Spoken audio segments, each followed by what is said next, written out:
بسم اللہ الرحمن الرحیم۔ وہ آدموئی ہو گئی۔ وہ پاس آیا، اسے سیدھا کر کے اس کے چہرے کو پھر سختی سے پکڑ کر جھنجھوڑا جس کے منہ سے کراہیں نکل رہی تھیں۔ اب بتا، اس نے اسی جارحانہ پن سے کہا۔ فہیمہ نے اپنی حواس کھوتی آنکھوں کو بمشکل کھولا، اس کے چہرے کی جانب دیکھا اور اس کے منہ پر تھوک پھینکی۔ مجھے زندہ زمین میں بکار دو گے، پھر بھی تم اس کی خاک تک کو نہیں چھو سکو گے۔ جتاتی مسکراہٹ اس کے چہرے پر آئی۔ اس سے پہلے کہ سربند غصے سے پاگل ہوتا، فہیمہ کو مزید کوئی گزند پہنچاتا، یکدم فائرنگ کی آواز کے ساتھ لاؤنج کی کھڑکیوں کے شیشے ٹوٹے۔ ہر جانب سے کمانڈرز اندر آئے، چھتوں سے دھڑ دھڑ کی آوازیں آئیں۔ اس کے ماتحتوں کو الرٹ ہونے کا ٹائم بھی نہ مل سکا۔ سرمد چودھری نے بھاگنے کی کوشش کی۔ تیزی سے وہ سیڑھیاں چڑھنے لگا کہ اوپر سے آتے ذات نے اسے اپنی گن کے نشانے پر رکھا۔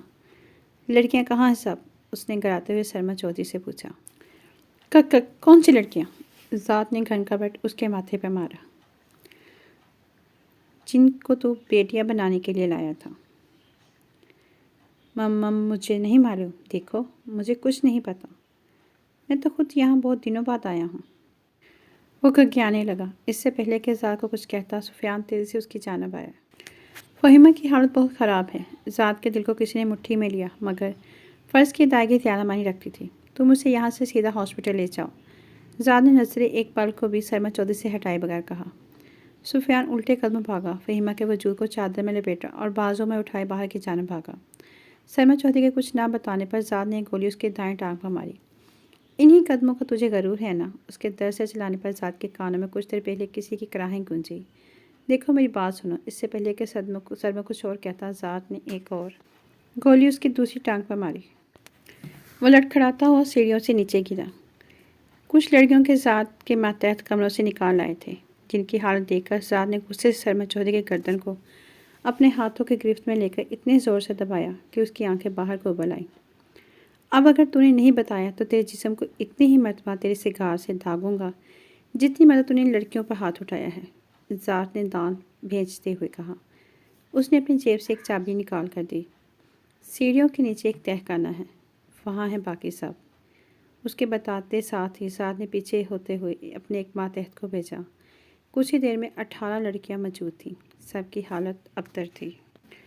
ان سب کو لے جاؤ۔ ذات کے کہنے پر کچھ ماتحت ان لڑکیوں کو باہر کی جانب لے گئے۔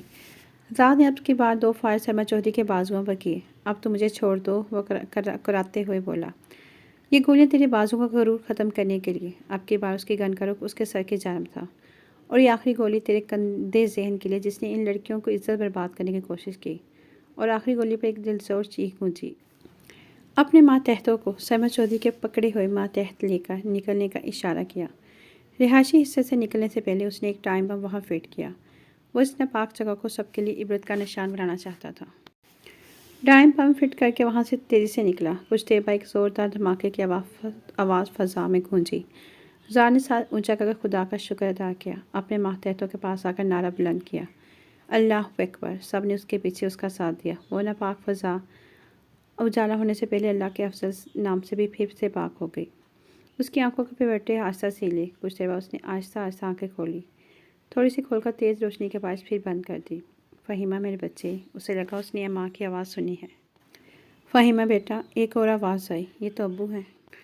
اس نے بند آنکھوں سے سوچا۔ بیٹا آنکھیں کھولو۔ اب کی بار اس نے پھر امی کی آواز سنی اور پھر سے آنکھیں کھولنے کی کوشش کی، اور اس بار اسے ماں کا چہرہ خود پر جھکا نظر آیا۔ امی، دقت سے وہ بولی۔ ہاں میرے بچے۔ انہوں نے خوشی سے جھک کر اس کے ماتھے پر پیار کیا۔ اس نے آہستہ سے نظریں گھمائیں تو پاس سے سلمان صاحب کو دیکھ کر ادھر ادھر کے ماحول سے مانوس ہوتی ہوئی تو اندازہ ہوا وہ کہ ہاسپٹل ڈاکٹر کو بلا کر لاتا ہوں۔ اس کے ابو تیزی سے باہر کی جانب بھاگے۔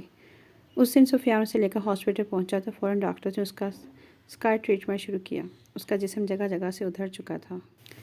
اس کے پورے جسم پر جگہ جگہ پٹیاں لگائیں، اور کچھ دن ڈاکٹرز نے اسے غنودگی میں ہی رکھا، کیونکہ اگر وہ جا کر اپنے جسم کو ہلاتی تو اس کے زخم جلدی صحیح نہیں ہو رہے تھے۔ اس کی کنڈیشن دیکھ کر اب ڈاکٹرز نے اسے نیم خوابی کی دوائیں دینا بند کی۔ شام تک وہ کافی حد تک ہوش میں آ چکی تھی۔ آپ کو میرا کس نے بتایا؟ اور آپ لوگ گھر بھیج کر کہاں چلے گئے تھے؟ تھوڑا ہوش میں آتے فہیمہ نے پوچھا۔ تمہارے اغوا ہونے کے بعد ہمارا اس محلے میں رہنا دشوار ہو گیا تھا۔ لوگوں نے دن رات تمہارے کردار کے خلاف باتیں بنا کر ہمارا وہاں جینا دوبر کر دیا۔ وہ گھر بیچ کر ہم ایک اور جگہ کرائے کے مکان میں آ گئے۔ انہیں دونوں تمہارے ابو ڈپریشن کا شکار ہو کر بے حد بےایمان رہنے لگے، کیونکہ کچھ دن پہلے ہمیں یہاں ہاسپٹل آنا پڑا۔ 1-2 دن تمہارے ابو ہاسپٹل میں رہے۔ انہی دنوں ذات کے ایک بندے نے ہمیں یہاں دیکھ لیا۔ ذات نے ہماری تصویریں اپنے بندوں کو دی ہوئی تھیں۔ جس رات تم یہاں آئیں اگلے دن ذات ہم تک پہنچ گیا۔ اس نے تم پر بیتنے والے حالات کا بتایا اور بس پھر ہم سے رہا نہیں گیا۔ تمہارے ابو تو تمہارا سنتے ہی اپنی بیماری بلا بیٹھے اور بس 2 دن سے ہم تمہارے پاس ہیں۔ ذات کو دیکھ کر تو میں اللہ کا بار بار شکر ادا کرتی ہوں کہ اس نے میری بیٹی کی قسمت میں کیسی روشن پہچانے والا لڑکا دیکھا تھا۔ انہوں نے چاہت سے اسے دیکھتے ہوئے ردا سنائے، مجھے معاف کر دے، میں نے آپ دونوں کو زندگی میں پہلی مرتبہ دھوکہ دیا، جس کی سزا مجھے ملی۔ اس نے بے اختیار روتے اپنے ہاتھ ان کے سامنے جوڑے۔ نہ میرا بیٹا، ایسے نہیں کہتے، تم سے غلطی ہوئی، ہم تو کب کا معاف کر چکے۔ ماں باپ بھی کبھی اتنے سخت دل ہوئے ہیں؟ ہم نے ہر لمحہ تمہاری حفاظت اور خیریت کی دعا مانگی ہے۔ اس کے ابو نے پیار سے اس کے سر پر ہاتھ پھیرتے، اس کے آنسو صاف کرتے کہا۔ وہ دونوں اس کے بیڈ کے دائیں بائیں جانب کھڑے تھے۔ اتنی دیر میں کوئی دروازہ کھول کر اندر آیا۔ فہیمہ نے آنسو صاف کرتے یوں ہی دیکھا، ذات کا بشاش مسکراتا چہرہ نظر آیا۔ Hello lady. خوبصورت بو کے ہاتھ میں تھامے وہ اس کے بیڈ کے پاس آیا۔ فہیمہ کے امی ابو کو سلام کیا۔ جیتے رہو میرے بچے، اچھا ہوا تم آ گئے، میں اور تمہارے ابو چائے پی کر آتے ہیں۔ انہوں نے اسے دیکھ کر انہیں تنہائی کا موقع دینا چاہا۔ جب تک وہ دونوں باہر نہیں چلے گئے وہ انہیں دیکھتا رہا۔ دروازہ بند ہونے کے ساتھ ہی اس نے اپنا چہرہ فہیمہ کی جانب موڑا۔ اب اس کی مسکراتی نظریں اس کے چہرے کا طواف کر رہی تھی۔ آہستہ سے بڑھتا وہ اس کے بیڈ کے پاس آیا، بوکے اس کے پاس بائیں جانب رکھا اور کرسی کھینچ کر اس کے پاس بیٹھ گیا۔ فہیمہ اس کی جانب دیکھنے سے احتراز کر رہی تھی۔ اس کی گہرے جذبے لٹاتی نظروں میں دیکھنا اسے بہت مشکل لگ رہا تھا۔ چین آ گیا ہے مدد چاہ کر؟ وہ اپنے بازو اس کے بیڈ پر موڑ کر رکھتا آگے ہو کر جھکا۔ ہے نا؟ اس کی بات پر ہولے سے مسکراتے ہوئے بولی، اف کس قدر ضدی لڑکی سے پالا پڑا ہے، اب کب تک ہم سے خدمتیں کروانی ہیں؟ ابھی سے تنگ پڑ گئے؟ اس نے جتاتی نظروں سے ذات کو دیکھا۔ وہ مسکرایا، اس کا ہاتھ تھاما۔ میں کبھی تنگ نہیں پڑ سکتا۔ اس کی آنکھوں نے پیار سے اس کے چہرے کو چھوا۔ حالانکہ آپ بہت اریٹیٹنگ بیوی ثابت ہوں گی، آئی بیٹ، پھر بھی میں جی جان سے تیار ہوں تنگ ہونے کے لیے۔ ذات کی بات پر جو پہلے مسکرا رہی تھی یکدم سنجیدہ ہو کر تیکھی نظر سے اسے دیکھا۔ کبھی جو صحیح سے تعریف کر دے میری، اس نے غصے سے کہا۔ ٹھیک ہوگا، میرے گھر شفٹ ہوں، دن رات تعریفیں کروں گا۔ اس کا میں نے خیز بات کا مفہوم سمجھتے اس کے اپنے گال دہکتے محسوس ہوئے۔ تھینک یو، کچھ ثقف کے بعد بولی۔ کس بات کے لیے؟ اس نے حیران ہوتے ہوئے پوچھا۔ امی ابو کو ڈھونڈنے کے لیے، مجھے یہ موقع دینے کے لیے کہ میں ان سے معافی مانگ سکوں۔ اور ابھی اس کی بات جاری تھی کہ ذات نے اس کے ہونٹوں پر انگلی رکھ کر اسے خاموش کروا دیا۔ وہ دلہن بنی ذات کے کمرے میں اس کا انتظار کر رہی تھی۔ آج ان کے ولیمے کی تقریب تھی۔ فہیمہ کو ہاسپٹل سے ڈسچارج کروا کر ذات سیدھا اپنے گھر لے آیا تھا۔ اس نے فہیمہ کے امی ابو سے ریکویسٹ کی تھی کہ اب وہ بھی ان کے ساتھ رہیں، جو کہ کچھ پس و پیش کے بعد فہیمہ اور ذات کے بار بار کہنے پر انہوں نے مان لی تھی۔ فہیمہ کا زخم ٹھیک ہوتے ہی اس کے فرینڈز نے مل کر فہیمہ کے پیرنٹس سے مشورہ کر کے ان کے ولیمے کی تقریب رکھ دی تھی۔ پیچ اور ڈل گولڈ کے کمپٹیشن کی کام والی میکسی پہنے وہ بے حد خوبصورت لگ رہی تھی۔ سب نے اس کی بے تحاشا تعریف کی تھی، مگر اس کا روپ جس کے لیے سجایا گیا تھا وہ اصل تعریف اس کے حقدار سے سننے سے کہ منتمنی تھی۔ گھڑی نے رات کے 12 بجا دیا، مگر ذات ابھی تک کمرے میں نہیں آیا تھا۔ ابھی وہ بیڈ پر دلہنوں کی طرح بیٹھی غصے سے پیچ و تاب کھا رہی تھی کہ ذات دروازہ کھول کر عجلت میں اندر داخل ہوا۔ بلیک ڈنر سوٹ میں وائٹ شرٹ کے ساتھ پیچ کلر کی ٹائی لگے انفارمل سے حلیے میں بے حد ڈیشنگ لگ رہا تھا۔ فنکشن کے درمیان جب وہ اس کے قریب آیا، فہیمہ کا دل دھڑکا گیا۔ جلدی سے چینج کریں، ہمیں ابھی ایک مشن کے لیے جانا ہے۔ ذات تیزی سے ڈریسنگ روم کی جانب بڑھا۔ کمرے کے درمیان میں جہازی سائز بیڈ پڑا تھا۔ پورے کمرے میں جگہ جگہ پھولوں کے بکے سجائے گئے تھے۔ دیواروں پر وشنگ کارڈ جا بجا لگے تھے۔ کمرے کے بائیں جانب ڈریسنگ روم اور اس کے ساتھ واش روم کا دروازہ منسلک تھا۔ کمرے کے بائیں جانب صوفہ پڑا تھا اور ایک شیشے کا دروازہ پیچھے لان کی جانب کھلتا تھا۔ فہیمہ حیران ہوتی اٹھی۔ ذات واپس کمرے میں آیا۔ اب ڈنر سوٹ کی جگہ وائٹ ٹی شرٹ اور جینس نے لے لی تھی۔ جلدی کریں، ہمارے پاس ٹائم کم ہے، اور ویسے بھی آپ نے مجھے اسسٹ کرنے کی آفر کی تھی ہر مشن میں، اور یہ مشن تو آپ کے بغیر مکمل ہو ہی نہیں سکتا۔ اس نے جوگرز پہنتے فہیمہ سے کہا۔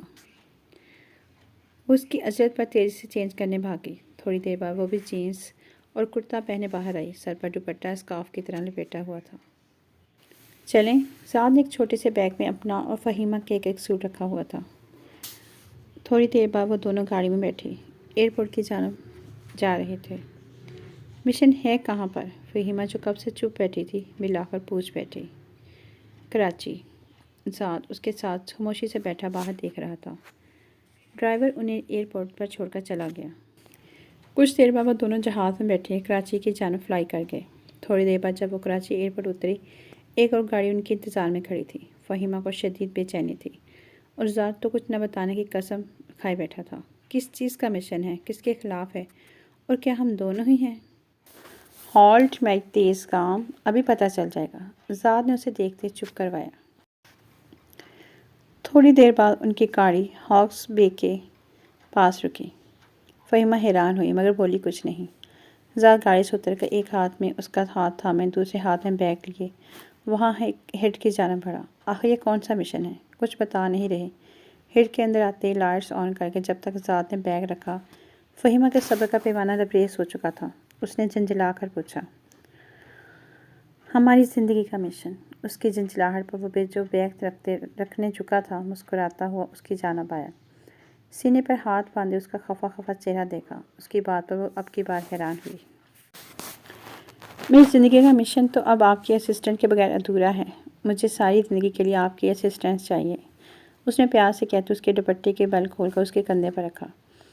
اس کی بالوں کی لٹوں کو پیچھے کیا جو اس کے چہرے پر بکھری ہوئی تھی۔ آپ نے ایک رات مجھ سے سمندر کی گیلی ریت پر میرے ہم قدم چلنے کی خواہش ظاہر کی تھی۔ میں نے سوچا منہ دکھائی پر ایسا گفٹ دوں جو ہمیشہ آپ کو یاد رہے، جس کے کھونے یا چوری ہونے کا کوئی خوف کبھی نہ ہو۔ ذات کی بے تحاشا محبت پر اس کی آنکھوں میں آنسو سمٹے۔ تشکر بھری نظر سے اسے دیکھا۔ آج کی رات کوئی آنسو نہیں، اور پلیز میری نئی زندگی کی شروعات اپنے مسکراتے چہرے سے کریں، روتی بسوتی شکل سے نہیں۔ آج کی رات گزار کر کل صبح ہم واپس چلے جائیں گے۔ اس خوبصورت ٹائم میں نو اداسی۔ اس کے شرارتی انداز پر فہیمہ نے مصنوعی خفگی سے اس کے کندھے پر مکہ مارا۔ زاد نے ہنستے ہوئے اسے اپنے ساتھ لگایا۔ فہیمہ اسے کبھی نہیں بتا سکتی تھی کہ جن مضبوط بازوؤں کو تھامنے سے اس کی زندگی بدل گئی تھی، ان بازوؤں کے حصار نے ہمیشہ اسے کس تحفظ کا احساس بخشا ہے۔ کچھ احساسات صرف محسوس کرنے کے لیے ہوتے ہیں، ان کے لیے کسی زبان کی بھی کوئی لغت میں کوئی الفاظ مل ہی نہیں سکتے۔ آئیے باہر چلتے ہیں۔ اس کا ہاتھ تھامے وہ اسے ساحل کی گیلی ریت پر لے آیا۔ چاند کی روشنی میں زاد کا ہاتھ تھامے اسے لگا وہ ہواؤں میں اڑ رہی ہے۔ کوئی شخص کسی کو اتنا پیار بھی کر سکتا ہے؟ اسے لگا وہ اس دنیا کی خوش قسمت ترین لڑکی ہے۔ مہرنسا کا کیا بنا؟ فہیمہ کو اچانک یاد آیا۔ اس کا سارا گروہ جیل کے اسلحوں کے پیچھے ہے۔ زاد اس کا ہاتھ تھامے سر جھکائے اس کے اور اپنے قدموں کے نشان دیکھتا جا رہا تھا۔ آپ کو سوئمنگ آتی ہے؟ زاد کی شرارتی آواز آئی۔ جی نہیں، بالکل بھی نہیں، اور مجھے صرف آپ کے ساتھ یہاں واک کا شوق تھا، اس سے آگر کچھ نہیں۔ فہیمہ کو اس کی بات سے کسی خطرے کی بو محسوس ہوئی۔ اس نے تیزی سے کہا، مگر مجھے آتی ہے، اور میں بہت اچھے طریقے سے آپ کو تھامے سوئمنگ کر سکتا ہوں۔ زاد کی بات پر اس نے واپسی کی جانب دوڑ لگانی چاہی مگر اس کا ہاتھ زاد کے ہاتھ میں تھا۔ اس نے اسی رفتار سے اسے واپس اپنی جانب کھینچا جس رفتار سے اس نے بھاگنے کی کوشش کی تھی۔ زاد پلیز نہیں، یہ بہت فضول حرکت ہے۔ اس کے سینے کے ساتھ لگی وہ مسلسل اس کی حرکت سے روک رہی تھی جبکہ وہ اس کی اس حالت پر مسلسل مسکرا رہا تھا۔ پھر اسے یکدم اپنے بازوؤں میں اٹھایا اور جھک کر اس کے چہرے کے پر محبت کی نشانیاں چھوڑیں۔ فہیمہ کے ساتھ ہی مزاحمت بند ہو گئی۔ میرے ایڈونچرز کی شوقین بیوی آئی، ہوپ یہ سب سے مزے کا ایڈونچر لگے گا آپ کو۔ اس کے ساتھ اس نے پانی میں جاتے اس کے ساتھ پہلی ڈبکی لگائی اور فہیمہ کی چیخیں گونجی جبکہ زاد